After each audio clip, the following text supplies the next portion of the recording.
Title: Imperial God Emperor, the Shadow that Walks.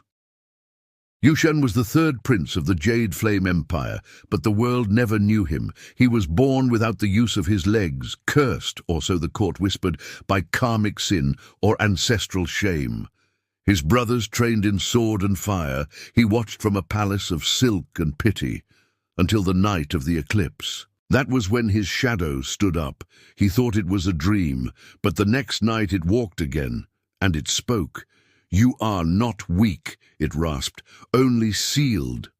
At first, Yu Shen feared it, the way it moved when he didn't, the way it bowed to no sun. But when assassins came for him, sent by a brother who wanted no rivals, the shadow moved before he could scream. 3 men entered his chamber, only one shadow left. From then on, Yu Shen trained, not in body, but in thought. The shadow became his blade, his feet, his fury. Together they studied ancient scrolls, unlocking forbidden knowledge hidden beneath imperial truths.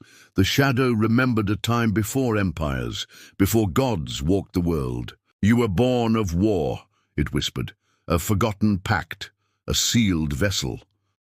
The more Yu Shen learned, the more he changed.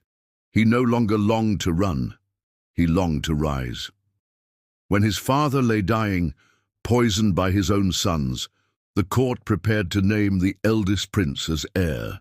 But shadows fell across the throne room, and Yu Shen entered, carried by no one. The ministers gasped, the eunuchs trembled. Behind him loomed a figure stitched from dusk and rage, his shadow cloaked in divine flame.